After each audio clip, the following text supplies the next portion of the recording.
There was nothing else at all in the whole world but football.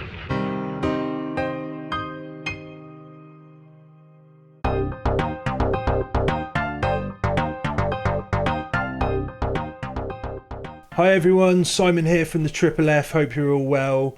This is another episode of the FFF Show. It's been a while since we've actually produced a FFF Show, so hope you guys enjoy it. Obviously, we've had a little bit of an inconvenience, if I could call it that, in the Euros, in Euro 2020. But my God, what a tournament, what a fantastic tournament that was. And hopefully we'll have a Euro 2020 roundup show for you where all of our predictors and our reactors to the matches in the Euros will all be able to get together and give you a chat, and we'll talk about what a fantastic European competition it was. But for now, this is just a chat that I had with Mike Riot last night, and we talked all about the political side of the Euros and why he took a stance to boycott the final. We also talked about St. Pauli and his hopes for the new season, and we also talked about West Ham and his hopes for their new season. So I hope you guys enjoy the chat. It was a nice, interesting one. It was good to catch up with Mike as always. And yeah, hope you're all keeping safe. Take care and see you later. Bye bye now. Well, the thing is with you, Mike, you're more or less my political correspondent. So I guess there's no better place to start than politics, really. More or less the political side of the Euros. I know you didn't really catch the Euros. I'm guessing you took a bit of a sort of a boycott stance to the Euros. And I'd just like to kind of find out why, and what were your reasons behind that and everything. So I mean, for me, there were a couple of aspects as to why. A couple that mainly sort of focus around the whole England team and everything that's gone on there. But my choice for boycotting the whole of the Euros mainly boils down to UEFA's stance on potentially moving the semi-final and final away from Wembley. And so when they came out and basically said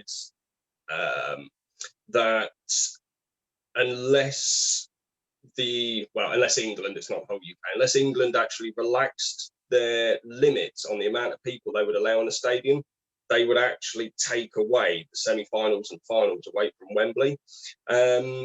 Now, for me, we've heard all these people with the whole taking the knee thing saying you need to keep politics out of football and stuff. Well, UEFA have literally just bull in a china shop straight into the middle of it, because it is a political decision as to what limits we were applying on capacities due to the current pandemic. So that for me was a real sort of it was basically the match that lit the fire for me for boycotting it. I've never been a big fan of international football, even before I had any sort of political persuasion or anything. I've never been a big fan because, and one of the reasons I don't really follow England too much is because of the archaic tribalism behind international football, and it seems to attract quite possibly some of the worst football fans there are out there.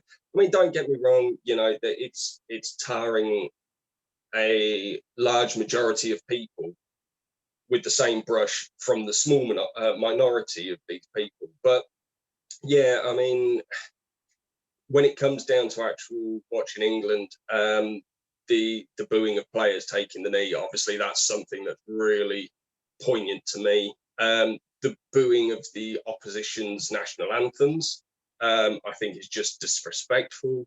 But yeah, it's the main one for boycotting the whole of the Euros was UEFA's stance on interfering in our political situation with regards to the pandemic and the easing of the lockdowns and stuff. They literally just bulldozed straight through all of our plans to keep the restrictions in place just because they wanted to get their own way. And I think that was something that, while I don't stand up for Boris Johnson very often, in fact ever, he was put in a really difficult situation because of the impact that would have had on our economy, even with the restricted numbers in place. the small boost around that, and especially around London, would have been quite significant after the whole 18 months of the pandemic. So for UEFA to interfere with that and basically say, you don't do as we say, we'll pull it from you, it put him in a really difficult situation. And yeah, as I say, I don't stand up for the guy, but that's something where he had no choice but to make that call.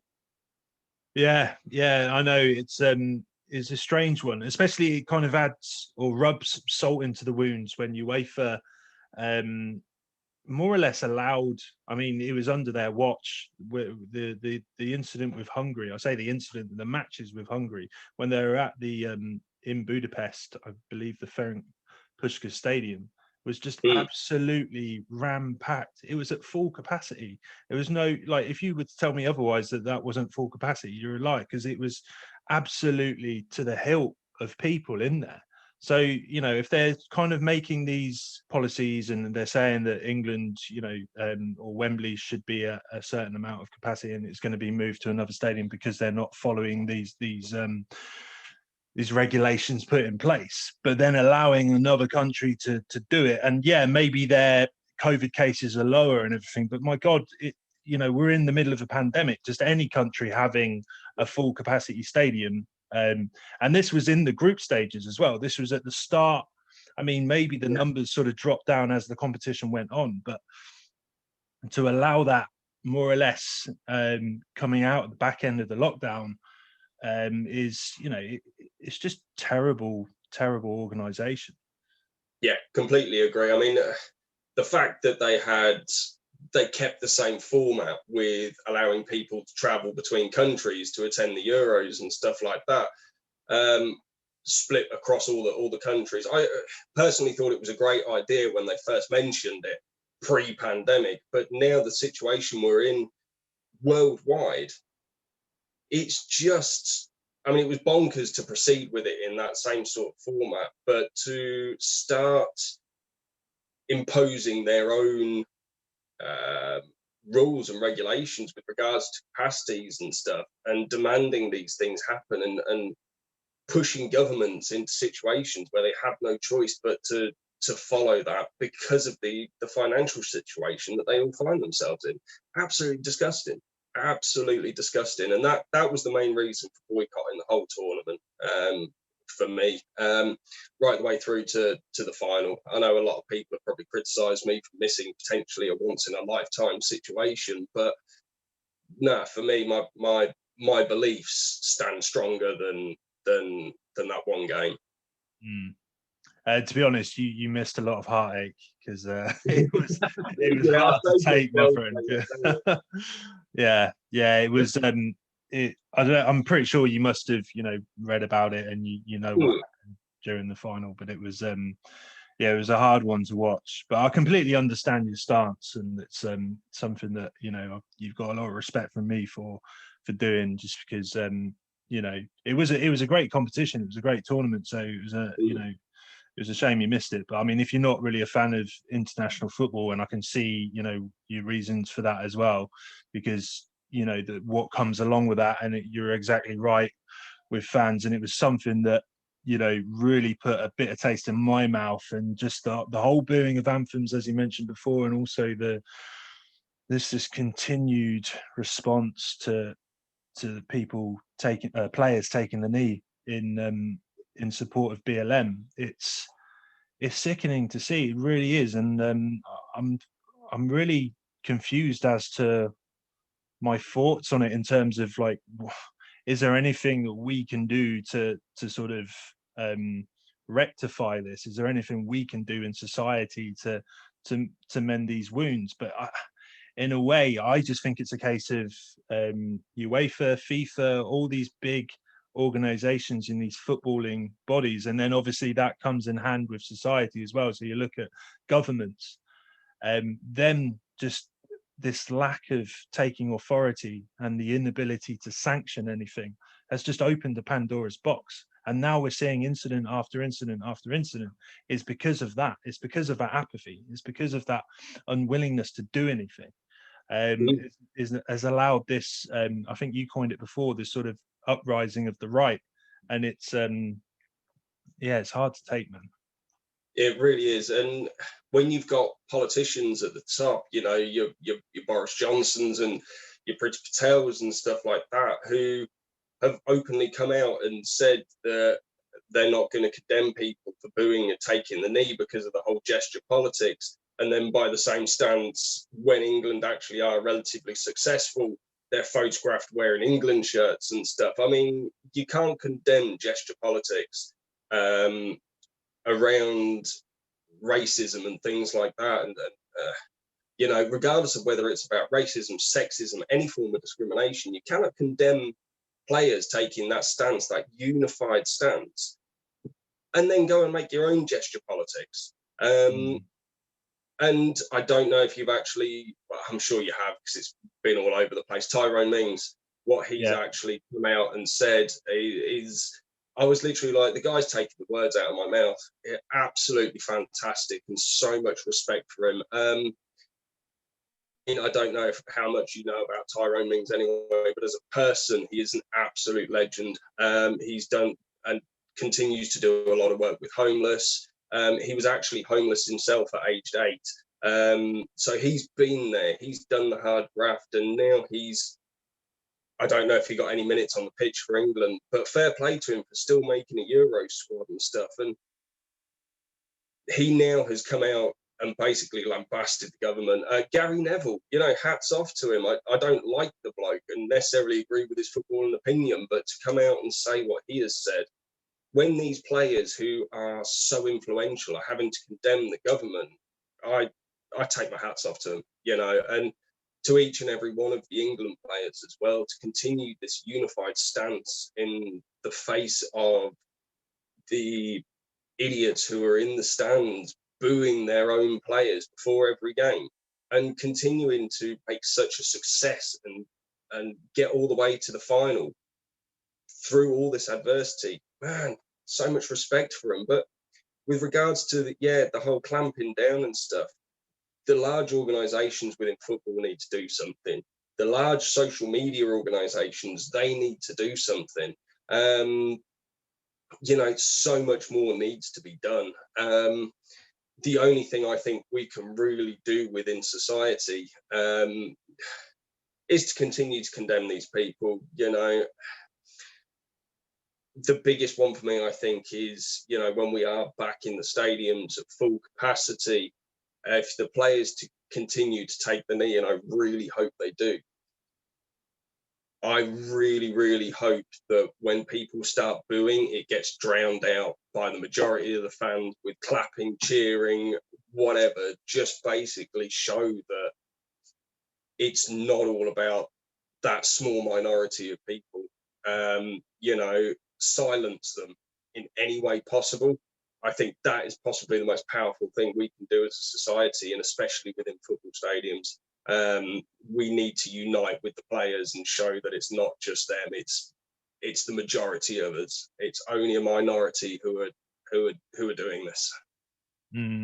I would say I wouldn't really hold your breath, unfortunately. I mean, it pains me to say that, because I would love for that to happen. I would love to see that solidarity and that unity from the fan base and from fans just in general, and society getting behind the players. But for some reason, I just can't see it happening. However, what does give me a little bit of hope is the fact that, you know, we're starting to see the sort of response from that racism that was shown towards, you know, Bukayo Saka and Rashford and Sancho, the guys that missed the penalties, which was disgusting. But we're seeing a bit more solidarity from fans, and I see a lot of it on social media, which is great. And it's, you know, just condemning all of this from happening, and maybe that will kind of lead towards it happening in stadiums a bit more.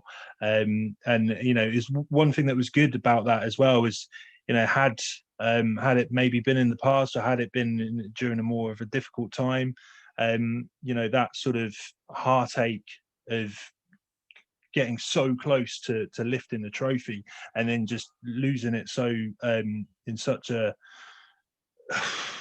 painful way at a penalty shootout. I think that would have led towards a lot of abuse and a lot of racist abuse, you know, whatever forms of abuse.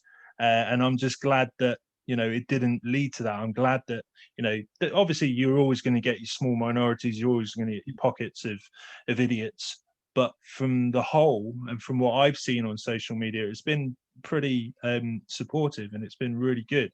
And I think a lot of people have said to the England football team, a lot of them have frankly thanked them for bringing the nation together a bit more. So I think, what Gareth Southgate has kind of cultivated within the England squad is brilliant, because it's more or less sort of repaired the wounds between the media society and the England team. So it's just kind of helped to get everything back on track, and hopefully that sort of leads towards things getting better. But unfortunately, tribalism in football is so rife that I'm not really going to be holding my breath, my friend.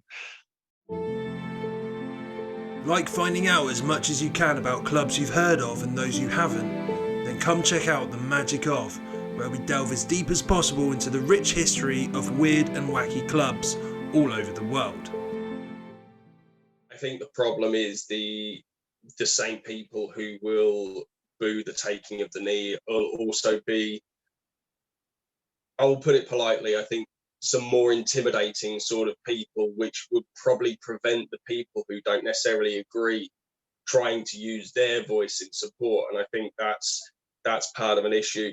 I am going to say something now as well. I do completely agree with you.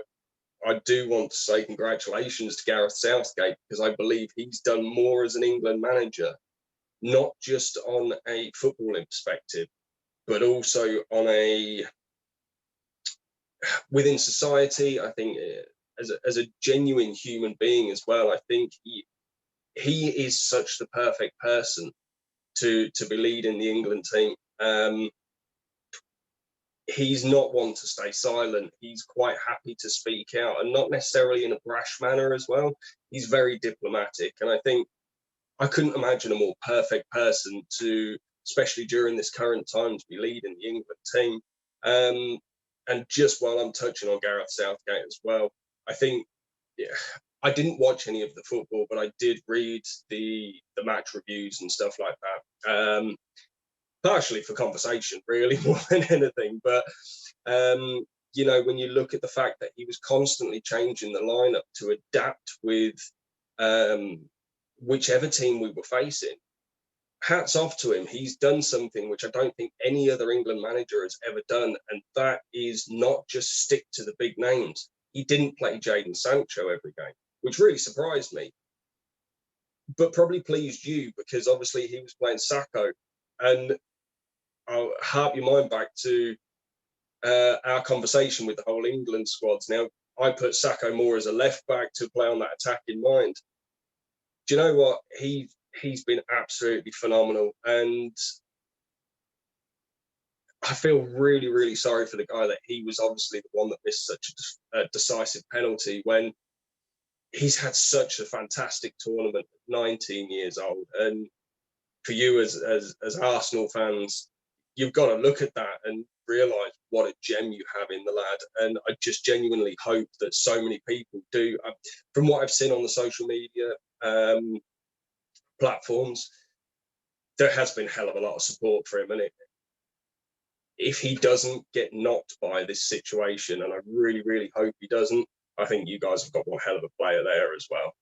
I totally agree. It's almost a strange one with Bukayo Saka, because people, or Arsenal fans, are fully aware of what Saka's capabilities are, and we're fully aware of how great this player is and how amazing he is for a 19-year-old, as you mentioned. But it was almost a shock to me to see England as a nation sort of be surprised with how good this guy is. And I'm so glad he got his opportunity to sort of showcase his talents and show the world essentially how great this guy is. And yeah, I couldn't be prouder of him. But I think a lot of people were saying as well, before the penalty miss and after the penalty miss, I think he got a lot of sort of pelters from Roy Keane, where Southgate got the pelters in a way, saying that how could you let a 19-year-old kid take a penalty, when Bukayo Saka stepped up for that penalty, I thought you couldn't have chosen a better person, because he's so cool. He is just so calm and collected. And for a 19-year-old to play as well as he did at the tournament, you don't do that without having nerves of steel. So unfortunately, it's just one of those things. Whether you miss it, that's where, you can use things like that, his age, with as a stick to beat him with. And if he scores it, you can use that age as, a platform to say, well, he's a fantastic player. So it's absolutely sort of swings and roundabouts, really. But I think Saka is, he will get over this, and I think, he will definitely. I mean, his talent is so great that he just needs a couple of goals for Arsenal, and I think that will just sort of help him to settle his nerves, and he'll carry on in exactly the same sort of frame that we saw for England. Yeah, I hope so. I genuinely do, because the kid's got some talent. And as you rightly said as well, if he'd have scored the penalty, Southgate would have got the plaudits for throwing this 19-year-old in at the deep end and stuff. And what a fantastic move. I mean, if you look back, Wayne Rooney was playing for England. Michael Owen was playing for England when they were his age. They never shied away from anything. If they'd have been asked to take a penalty, they would have done. And then the managers would be, as I say, that they would get all the plaudits for this surprise package and this fantastic player that they've got. But yeah, then you get people like Roy Keane, because he missed the penalty, saying, what are you doing putting a 19-year-old there? You know what? I have very little respect for Roy Keane, to be honest with you. His opinions are just crazy, but he's known for being an outspoken person. And he says what's on his mind, whether you agree with it or not. He says it how he thinks. So he's a shock controversial pundit. I wouldn't be surprised if Adrian Durham gave him lessons in how to give opinions and whatnot, because he's just he says things to rile people up, and that's what brings the numbers in, really. But just another thing on Southgate is how we kind of mentioned it before, this culture that he sort of cultivated in England and within the team, not just on the pitch but also off the pitch as well, and the way they carry themselves. Obviously Tyrone Mings is one that we mentioned, and Marcus Rashford. I mean, you can't really say any more about Marcus Rashford, how wonderful he is as a human being. But Bukayo Saka, and there's a lot of others, Mason Mount, they're just really genuine, decent people. Declan Rice is another one as well.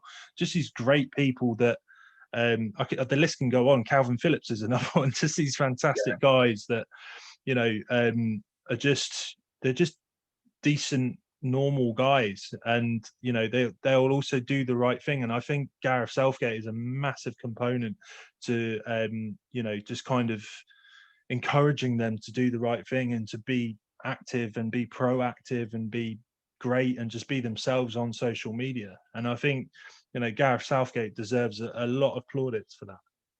Yeah, I think that he's the kind of manager where I think with an England team, you've got the potential to have so many different kinds of personalities all thrown in one, just because of their talent and stuff.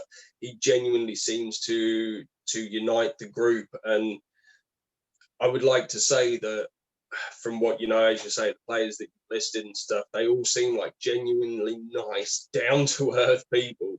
There's not many players within that team that I would consider have the ego. One player I would say that does is potentially Raheem Sterling, but he uses that for the power of good. It's not an arrogance in the respect of that, he walks around strutting his stuff, but that, you hear the stories and stuff of how he grew up, and the media, when they absolutely slated him because he bought a house for his mum. It's things like that. He seems like a genuine family man. He just speaks out and says it as it is. And hats off to the guy. He's a real leader as well, I think. And and someone that we should be really grateful to have as such a prominent figure within our England team. Yeah, I'm just really glad for him that he was our player of the tournament, because I would say he's been through the most difficult time for any player or England player that I can think of. So for him to have this fantastic tournament was just brilliant for him, and he deserves to have a great tournament. And I think, it's just completely changed the perceptions of him as a person as well. It's a shame in a way that it had to take football and his, sort of abilities on the pitch and him playing well, performing well, for people to sort of change their perceptions of him as a person. It's a bit strange how that kind of occurred, but in a sense, I'm just glad it has, and I'm glad, people are now giving him the space to just kind of be himself and be the person that he is. Yeah, I completely agree. And I think that people need to do the same with Marcus Rashford as well, because the guy is an absolute saint. And he's a genuine voice of the working class people as well. And Tyrone Mings, again, it's someone who is being that same voice. And hats off to players that use their fame, as it were, for the right reasons, because there are many out there who are household names. And you know what, actually, hats off to Cristiano Ronaldo as well, with the whole Coke incident as well, promoting a healthier living lifestyle for kids. You know what, it's not something I ever thought about, but I've seen a few more things on social media about, I think he once got asked for a pair of football boots for a 10-month-old child who needed an operation, to help fund this operation. And instead he gave them the boots and paid for the whole lot. And you know what, you kind of hear things like that and go, do you know what, for all his fame and money and all the bad publicity he gets, hats off to him, because he seems like a genuinely nice bloke who cares as well. So it's great to see players from all countries, from all walks of life, that actually come out and do these things. And then you get players like Arnautovic who just need to get in the bin. Yeah. I imagine with his sort of links to West Ham, and this is another player with, I say links to West Ham, he actually plays for West Ham at the moment, is Thomas Souček. And I don't know if you saw the comments that he made in regards to Cadella, I think it was, the guy that racially abused Glenn Kamara. I'll read his comments out now. He said, "I believe that he didn't tell him anything racist. No one proved anything about him. I found it absurd. I know him so well that I can't imagine him saying anything racist. I see how sensitive the British are to racism every day. Two cultures collide because we think a little differently than they do. Slowly, one is afraid to say anything so as not to offend or slander someone. And I think that's wrong." Yeah. I don't know if you sort of seen those comments before or read those. Oh, sorry to put you on the spot. No, that's fine. Yeah, shocking. You can't class as something as two cultures thinking differently on a topic of racism. No. That's just absolutely bloody absurd. It's not a cultural difference, and I really, really hate people who say things like that as well. With, it's an opinion. Racism is never an opinion. It's not any form of discrimination is not an opinion. It's just out and out wrong, and it shouldn't be a cultural thing. Yeah, it's absolutely shocking, mate, that someone who has risen to such prominence as well within England, if you ain't got anything nice to say, keep your mouth shut. Yeah, it was obviously because I believe that player was actually found guilty and banned. I think, was it a 10-game ban, if I remember rightly? That's right. Yeah. So he obviously said something wrong. So if it's found to be that severe that he got a 10-game ban, wasn't a 1-game ban, 2-game ban, 3-game ban, 10 games. That's a third of a season pretty much. Yeah. So then to come out in support of that, then yeah, that's not a cultural thing at all. No. You know, a cultural thing would be eating foods that another culture would probably find strange. Not an opinion on racism, sexism, discrimination in any kind. Yeah. It just, that's just out and out wrong. Out and out wrong, mate. It really is. Yeah, sorry to put you on the spot with that one, man.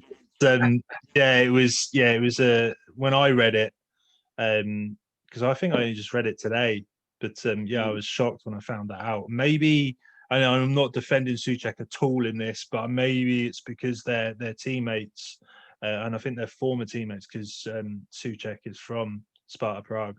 They also play for the Czech Republic together, so maybe it's just a case of Souček kind of defending him, but also not really thinking about his words whilst he was doing it, because it was just what Souček said is completely ignorant and stupid. And that's the issue with racism. A lot of the time, racism from people isn't necessarily just being outright racist and being, disgusting. A lot of it just comes from stupidity and ignorance. And I think a lot of re-education needs to be had. And Souček needs a lot of re-education by the sounds of it. Yeah, I completely agree. And, you could look at things like certain things may have got, I say, lost in translation. Obviously, English isn't his first language. He may have said some things that didn't necessarily mean or what he thought they meant. I won't ever defend something like that because that's absolutely bizarre. But yeah, to actually come out with something like that, mate, it's just complete ignorance. And you can't say that. I'd say it's not defending saying you can't say that. You literally cannot say that. It's not an opinion. it's ignorance, as you rightly said, and just out and out stupidity, mate. It really is. Yeah, and just sort of going on what you said about Arnautovic as well. I mean, it's strange to see that someone gets a 10-game ban for sort of verbally abusing someone, and I don't think it should be 10-game. I think personally, I would have given him a lifetime ban. I would have given him something a hell of a lot longer. But then Arnautovic, I think he only received a 1-game ban or a couple of game ban. I can't remember exactly what it was. But it was a lot shorter. For I believe a Nazi symbol, a neo-Nazi symbol that he made with his fingers, and it was some sort of Nazi gesture he made. Yeah, it was a white supremacist gesture, as well as I think it was having the remarks about Albania, as well as obviously the history from the country and stuff there. To the point, was it David Alaba, who literally got right up in his face, his own teammate, to captain. And I don't think he necessarily did that because he was the captain, basically sort of saying watch his mouth. When you actually see the pictures of his reaction, you can genuinely see it almost looked like he wanted to slap him. And that's the thing. Arnautovic is a controversial figure. And when he plays for you and when he played for West Ham, one of the great things was that he was so passionate and controversial, but there's a line. You can be a bastard without actually overstepping that mark. Yeah. Well, he definitely overstepped that mark in the Euros. Yeah, my God. Like on Facebook, follow on Twitter, subscribe to YouTube, do all that shit, please.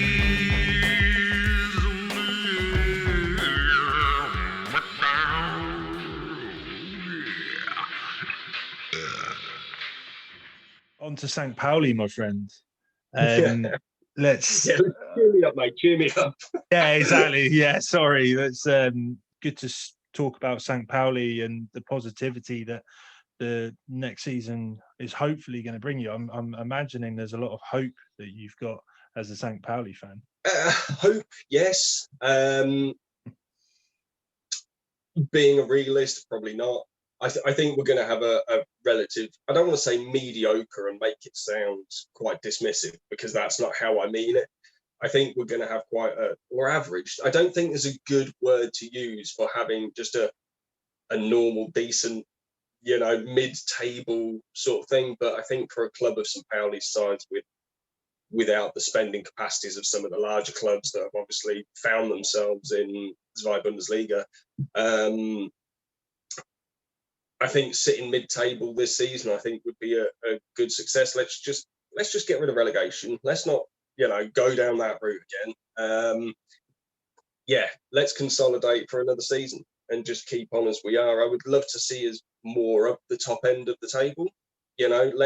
Let's sort of be looking upwards rather than looking over our shoulders. But yeah, I would be content with just quite a happy 7th, 8th would be what I would consider a good season with the teams that are going to be in the league next year. What are the key sort of ins and outs of St. Pauli, and what's your thoughts on the transfers? So obviously, I mean, last season we had quite a few loan signings who haven't actually come back. I know there was a lot of hope from people that Mamouche would obviously come back because he was one of those players you never wanted to take your eye off. Zalazar, especially towards the end of the season, was having a phenomenal season. He seems to be quite well integrated with the Frankfurt team now as well. I still follow him on Instagram, to be fair to him, because he's a great player and seems like a genuinely nice bloke as well.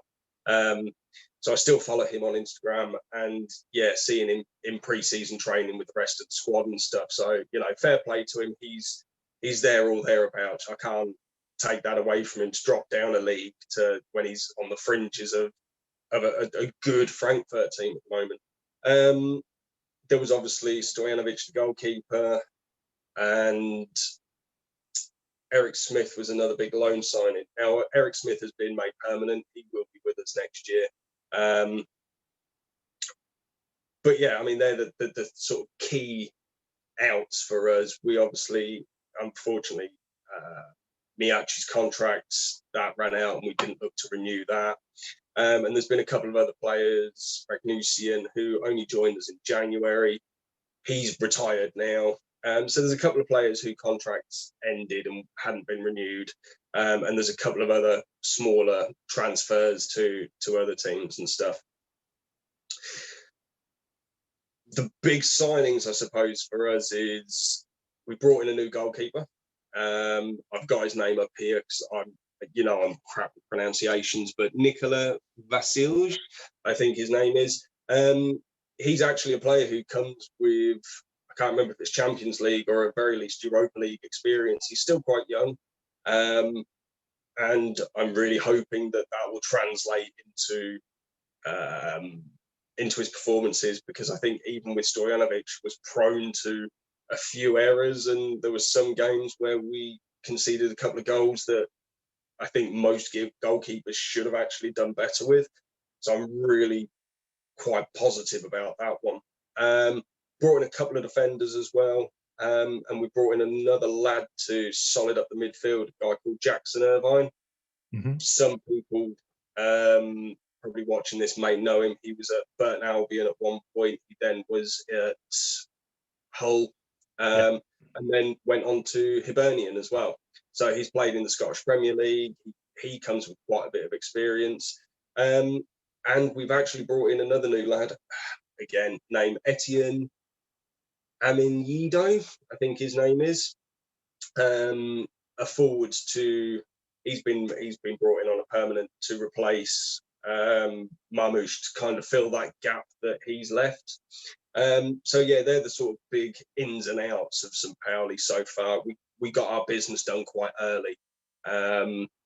So yeah, I'm quite pleased with the transfer market that we've actually had. While the loan signings are a couple of them with Zalazar and Mamouche, I think that big loss, but they're Bundesliga players. I think we've done well to actually bring in the players that we have and strengthen the solid core that we already had. And fingers crossed, this new goalkeeper is going to be half decent. Yeah, I think the one that stuck out the most to me was Irvine, because there was a lot of sort of noise on him on social media, and and I think a lot of the Hibernian fans kind of said you're getting yourself a great player there, but quite a trivial thing, but he's got quite a cool sort of hipster look about him as well, with the sort of ponytail and the tash, and it's almost like perfect for St. Pauli, that kind of like liberal left-wing look about him. So yeah, hopefully that will sort of put him in good stead. But also, just I don't know exactly what kind of type of player he is. I don't know if you're able to sort of give us an idea of what kind of player he is. So from what I've seen, I will be completely honest and hold my hands up, I'd never heard of the guy before. As I say, I know that obviously Hull City fans will probably remember him, and I think that's where he kind of had a real successful period. I think he was there for about 3 seasons. From what I've heard from the noise from Hibs is that some people are saying that, yes, you're getting a great player. A couple of people are saying that he could have done more. Hibs obviously had quite a dodgy season last season as well. So I think it's one of those things where if he can find his feet, fantastic. He's quite an attacking player, but he can play in quite a few places. He can play in defensive midfield, he can play on the wing, he can play quite central. He's quite a versatile player, which is brilliant for a second division club, is having a player that small squads and inexperienced squads, if you get one injury to a first teamer, you're able to plug that gap with someone who might not be their strongest position, but they can actually play there. I watched a highlight reel on YouTube from his Hull City days with his goals and assists and stuff. And for me, I think he's no Marmoush, as I say. He was an electric player, but with Irvine, I think he's going to be quite a solid player, a consistent player, and he will give you 10 out of 10 every game, and probably deliver a 7 out of 10 consistently across the board, with the occasional 9s thrown in where he probably pops up with a hat-trick and then doesn't score for 10 games. He seems like that kind of player, but commitment and passion, I think, is something that he just has. And as you said, with his look as well, I saw pictures of him the other day where he was wearing a Metallica t-shirt as well. And obviously with walking out to AC/DC at the start of every game, he's going to love it. And I think if he can get a real connection with the club, then yeah, I would love to. He is the one I'm really excited about, as well as, I'm going to try and say it again, Yido as well. He's going to be quite an exciting player. So yeah, watch this space. And they're the two that I would definitely say keep your eye on, as well as the new keeper as well. Cool. Is there any more transfers that you're expecting? Any more incomings, do you reckon? I think the business has been done early. We've kept such a large core of the whole squad. We've, as I say, the loan signings have gone, but they're loan signings. It's what you kind of expect. Miyachi was obviously one that I would have liked to have seen the poor guy given another season. I think the problem is, if he's made of glass. He's made of glass, unfortunately. Yeah, and that's what I was going to say. Unfortunately, if you were going to give him a new contract, it want to be on a pay-as-you-play kind of thing. And I think he's now moved to, is it the A League? Oh, the J League. Sorry, I should say, in Japan. So he's gone over there. And you know what? I wish him all the best. But yeah, we've got Bookman coming back as well, who was out for a long period of last season. I think he made a few sub appearances, and he's a player that's been with St. Pauli for a while, so he's almost going to be like having a new player in the team. I think our business is pretty much done, unless of course we do what we did last season, where we had such a rough start, we had to go out and refill the gaps with some loan signings like Stojanovic, Eric Smith. Obviously now he's signed, as I say. And Marmoush as well. I think it's all going to be dependent. I think see how it goes now with the players that we've got. Unless something fantastic came up that you couldn't turn down, fine. But I think the business is done for the summer, and I think we'll just roll on till January and see where we are. I think if we're mid-table, unless any really decent loan signings come up, I think, yeah, we're pretty much done for the season, I reckon. Have you heard any more news on whether fans will be able to sort of attend matches or going forward for the new season? Yeah, I think they're looking at easing restrictions. I think I read the other day, don't quote me on this, I think they said towards the end of August, or might have been the start of August, because the season actually, our first game kicks off on the 25th of July. So we start well ahead of the Premier League, but obviously there's the mid-season break in Germany. And I think it might have been, I heard rumblings that there could be fans in the stadium for the first Hamburg derby, which I think is the third game of the season. So, yeah, I think there will be some easing of the lockdowns in Germany and fans starting to go back into the stadium. I know a lot of the UK fans have basically still written off this season for going over. Some of the regulars who have probably got friends over there may go over on their own and stuff. But as far as supporters clubs and stuff are concerned, I think a lot of people are kind of writing it off, you know.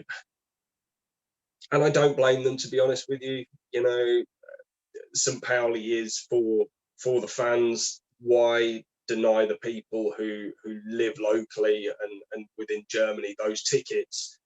You know, we've got that very sort of social conscience about our fan base, and especially in this country. So, yeah, I think a lot of people are kind of giving it a miss, partially as a respect and partially because of the COVID situation. But yeah, it will be great to sort of be watching the games again and hearing the fans and bringing that intimidation back to the Millentor.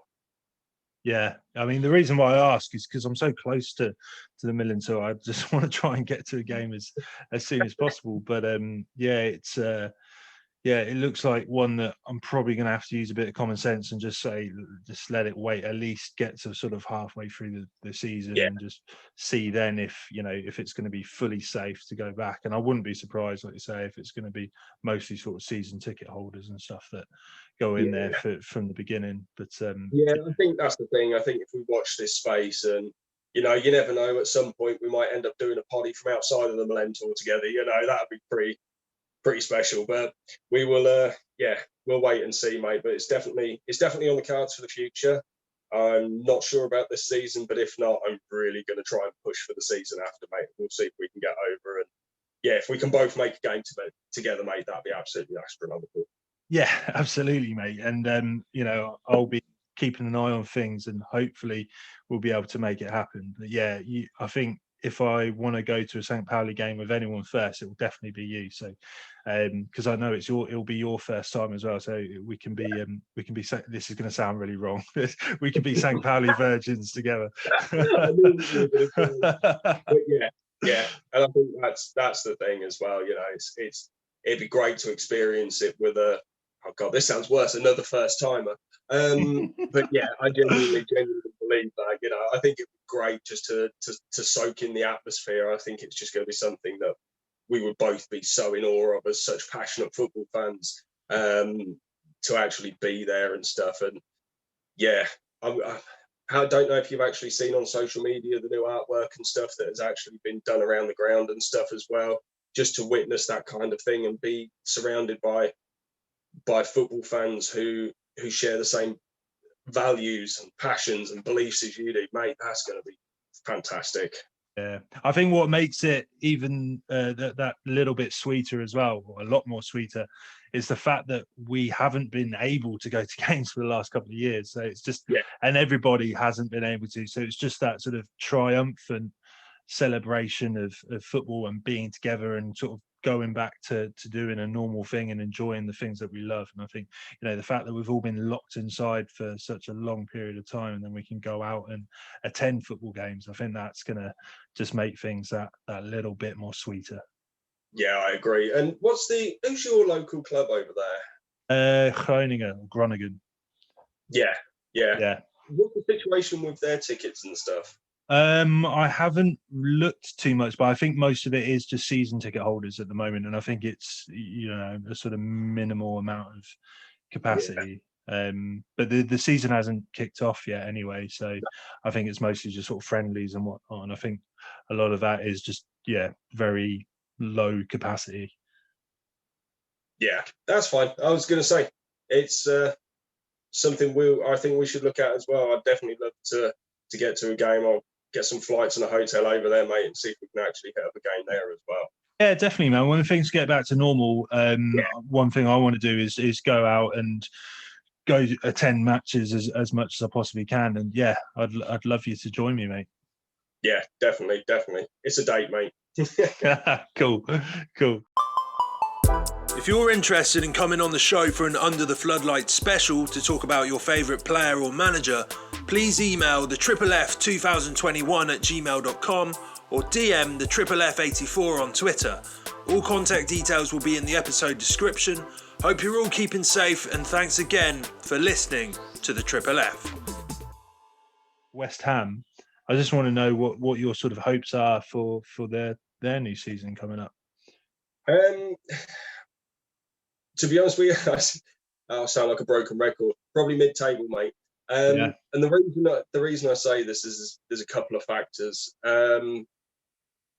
There's been 0 transfers so far. Is it Areola? They're looking at the goalkeeper from PSG. I know he's one that they're keeping an eye on. There's a couple more. He was on loan at Fulham, wasn't he, Areola, last season? So. Yeah, which the thing is, I don't think a player of his stature would come over and be quite happy to sit on the bench and play second fiddle to Fabianski. I know Fabianski's got a few more injuries starting to creep in and stuff, which is why we've had problems with the goalkeeping situation at West Ham. He's an ex-Arsenal player, so he's bound to have injury issues. I was going to say, between Arsenal and West Ham, mate, our injury record ain't great, so he fits the bill. But yeah, I think if he's coming over, he's coming in as first choice. But when I'll be honest and hold my hands up, I didn't actually see him play at Fulham. You kind of look at a goalkeeper and their one job is keep the ball out the back of the net. But if you've got a shoddy defence in front of the world's greatest goalkeeper, there's not much you can do. So I don't know. I wait with bated breath on that one. A few more Czech players they're talking about, whether they're just rumours because of Souček essentially bringing over Kufal to play in the team, and what a signing he was last season. I don't know whether that's just they're making that link, but to be honest with you, I mean, even the in the nose for West Ham that I follow on Twitter and stuff, there's not really that many rumours that I've seen kicking about too much. As I say, I mean, I follow some Pauli more than West Ham, so I may have missed stuff, but yeah, there's been 0 new signings at all. The biggest one, I'd say, is Areola. Looks like Anderson might be going back to Lazio. I think we paid £36 million for him, or 36 million euros, I'm not sure. And he's going back for about €3 million and a 50% sell-on clause. Now, for a player at 28, I don't necessarily think that's the right clause to put into a contract. And I have a feeling that while the reported fee is $3 million, I think that's because West Ham probably still owe Lazio money for him. So I think they're probably going to write off the debt plus $3 million and this sell-on clause. I don't know. It's all very quiet business, but they're the only 2 real sort of rumblings that I've actually heard, one in, one out. But the reason I say mid-table is I look at David Moyes' track record at Everton. I'll ignore the Manchester United situation because that was just, I can't really blame him. Anyone following Fergie would have had a real difficult job there, and no one has really ever replaced him, I don't think. But I think with Moyes, when you look at his Everton days, he'd get them into 4th, and then the next season there'd be 12th, and then the next season there'd be 6th, and then the next season there'd be 9th. And he's one that seems to get them into Europe and then have a mediocre season. Now, if he continues that track record, and obviously with teams that seem to be in the Europa League on a Thursday night don't seem to fare as well in the Premier League. The squad's very thin as it is. So having that extra game in there, unless they start making some rapid signings, I can see it being a bit of a struggle, mate. No, I can see somewhere between 8th and 12th. And now I know it's quite a margin, but, you know, I mean, we've done it before where we've escaped relegation with about 4 games to go, won those last 4 games and propelled up the league, and it makes our season look better than it actually was. So, yeah, that kind of region, I reckon, is going to be where West Ham is at. I don't hold any expectations for another Champions League push, or, to be honest with you, can't see them getting Europa again. I genuinely think it's just going to be a mediocre season. And I'll be honest, I think if that's the case, I can see Bryce leaving at the end of that season as well. Yeah, that would be a shame. How much of a part do you think fans coming back into the London Stadium are going to have to play? West Ham fans are never the most positive of people. I think part of the reason genuinely that they had such a successful season last season was the lack of fans. I think it gave them an ability to curb any nerves, curb that toxic nature, because, I mean, they might not have necessarily rescued points from losing positions last season, but they might have been turning 0-0s or 1-1s into 1-0s or 2-1s, and turning draws into wins as opposed to wins into draws or wins into losses, because of that toxic nature that drifts around the London Stadium. I would like to believe that fans will just be excited to be back. Again, the whole booing of taking the knee, you know, and stuff like that. We'll see if that happens again in the Premier League. I don't know. But yeah, I don't think it will have a positive effect on the results. And once that starts to happen, they're going to get on the backs of the players, and it's just going to capitulate the season. With Jesse Lingard, do you know has he gone back to United?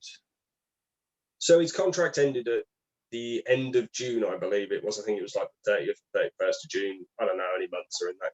How many days are in that month? I always forget. But it was the last day of June, I believe his contract ended. And he went back to Man United.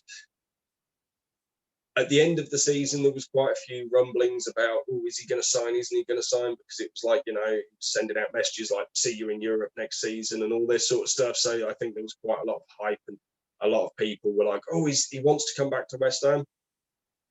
You know what? I'm not confident that he will do. It's all seemed to have gone very quiet. As I say, the whole transfer situation, I know it's different for St. Pauli being in Zwei Bundesliga and the players that they're looking at compared to the Premier League and the players they're looking at. Yeah. So I think that's the thing. You're looking at 2 different levels. Now the Euros are over. Is there going to be more transfer activity across the board? It usually happens after a Euros or a World Cup. I feel sorry that Jesse didn't make the actual England squad. I think a player that performed so admirably at the end of the season, I think he merited a place. But then again, I look at that squad and how well they performed across the Euros, and you can't really fault Southgate's decisions, especially with players in that position with like Saka and Sancho and Rashford and Sterling. You know, where would he have actually fit in? So he's going to be disappointed. And is that going to mean he's going to want to be at a bigger club to try and push the point of how good he actually is? As I say, he should leave England, go to the Bundesliga, go play for Dortmund, replace Sancho, who's going to Man United. That would be phenomenal. I think that would just be the right move for him, to be completely honest. Probably not the right move coming back to West Ham. I think what is he, 28 now, I believe, might be 29, not certain. He's in the highlight of his career. Go play for a big club, go play for a Champions League club, and just enjoy it while you can. Don't return to the toxic London Stadium and spend your last few years playing at your highest level in what could potentially be a mediocre West Ham. Yeah, no, it's a good point. Perhaps the relationship that he's got with David Moyes, that might kind of swing him, because he does have a great relationship there, and David Moyes does or is able to get the best out of him. So perhaps that might sort of swing in his sort of decision making. But no, I agree with you. I think Lingard deserves much better. Without disrespect towards West Ham, there, I think he deserves a lot better. I think, and you mentioned it before, and I think we mentioned it before. I can really see him in a Borussia Dortmund shirt. I think that would really make a great lot of sense. Yeah, and I think he would light up the Bundesliga as well, as players like Sancho have. I'm really disappointed he's actually moved to Man United, because I don't necessarily think moving to Man United is the right move in his career. I still don't see Man United as a big player in the Premier League, as far as when you're looking at your Man Cities, especially with your Chelseas, and how they're going to progress this season. Obviously, there's the rumblings about them looking at Haaland as well, which if he came to the Premier League, I might start watching it again. Things like that I don't see them winning the league anytime soon. I think he has more chance of winning silverware at Borussia Dortmund than I do at Man United. And that's saying something when you're in a league with Bayern.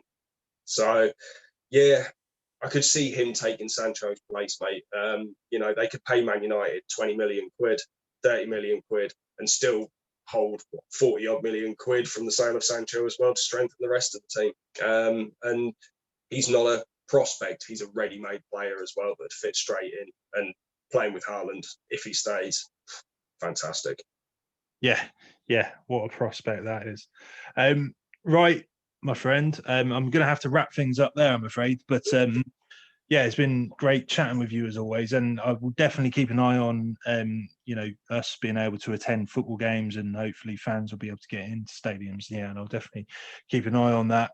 And hopefully we'll be able to attend a game together, because that would be epic. Yeah, definitely, mate. Definitely. It's on the cards. It's just a case of when. Yeah, it will happen. It's inevitable. Yeah, definitely. Cool. All right, Mike. Take care, my friend. I'll speak to you soon. You too, buddy. Look after yourself. You too, man.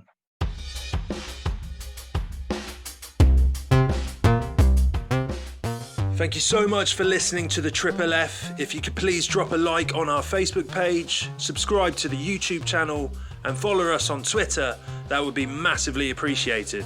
Hope you're all keeping safe, and thanks again for listening to the Triple F.